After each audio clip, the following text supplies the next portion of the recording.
my speech, I will help you gather all the materials necessary, walk you through the process, and give you some much needed tips. How to trick-or-treat the proper way. Today I'm going to show you how to trick-or-treat the proper way. Step 1. Gather materials. Part of this step is picking out your costume. This could possibly be the most important step, so put some heavy thought into it. Trick-or-treating without a proper costume could affect your candy intake, which is most definitely not a good thing. Here are some examples of costumes that are good and some that you should avoid. The good. Thumbs up.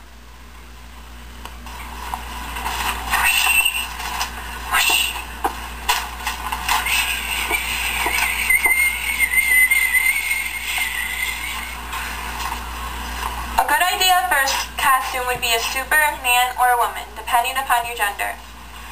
Superheroes are always a good idea for a costume because people like people who are good, and you would be the good guy if you were the superhero. The bad. It's probably not a good idea to do these, but I guess if you really wanted to, you could. I mean, it's acceptable, but it's But, you know, to each their own. It is recommended that you don't go as a gangster because you could run into one of those real gangsters and they might challenge your gangsterness by challenging you in a rap battle. And if you lose the rap battle, that won't be good. So don't go as a gangster. Word. This is a costume that you should never wear. No. Negative. Negative on that one. Okay? You do not want to end up looking like him. Okay? No. Scary. Don't do it. Under no circumstances should you ever be a monster. Any form. No monsters. Monsters are gross and disgusting. Ew. Nobody wants to see that. Find a better costume. The more creative you are, the better. I told the nurse, all in all, the costume is up to you and what you feel comfortable with.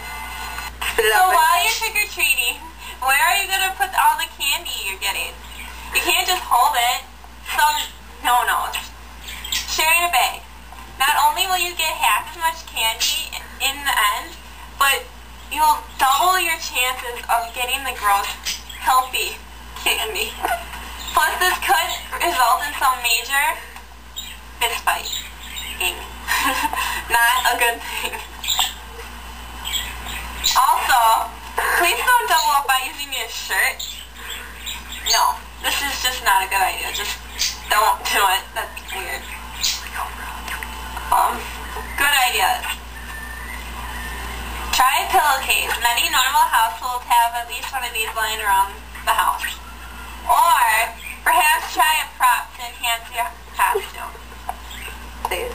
Part of the trick-or-treating experience is going from house to house. But you want to make sure you have ample time for maximum candy getting. A way that I suggest to do this is by creating a map. Approach house with candy bag in hand.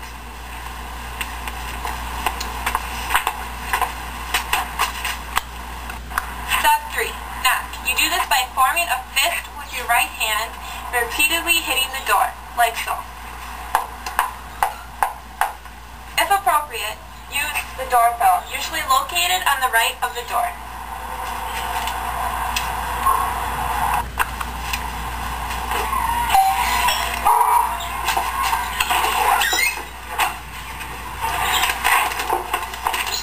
Once the door has been opened, the correct response would be trick or treat. Trick or treat.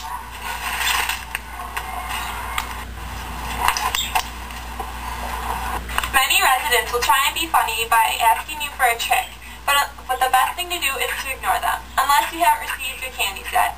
Then, let's hope you're talented. Once you have gotten the appropriate amount of candies in your bag, then you leave. People generally don't want you to stick around and party. Plus, you will get much more candies by doing so.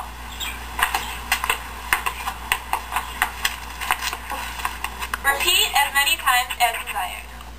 The best and my most favorite part, step number 8. Dump contents of candy bag all over the floor. Sip, find, and eat. Tips to help you become amazing. 1. Don't get too overly excited about all this free candy to the point where you stuff your face. You can get sick, which is not fun.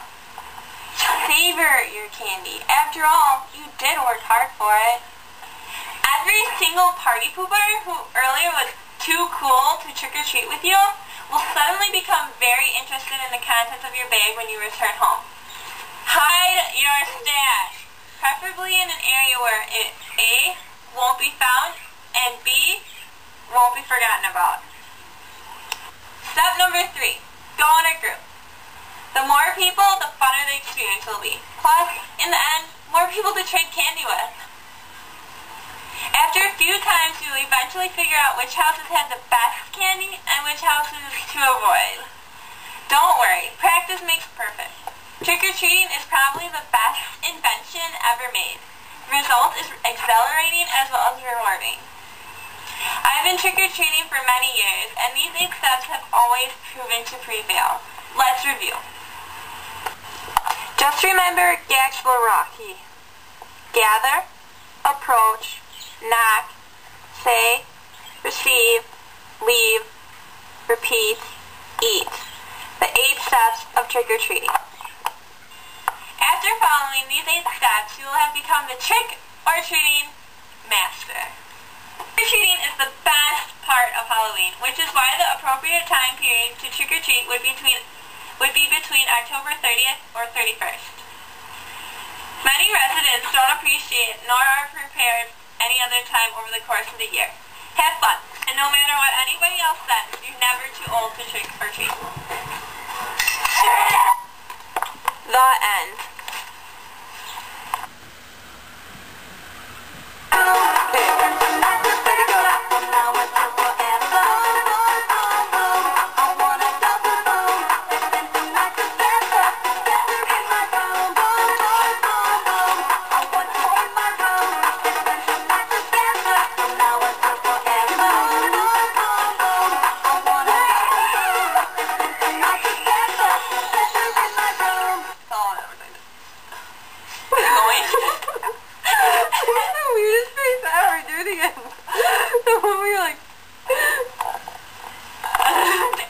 Okay. Danielle, it's recording. Oh.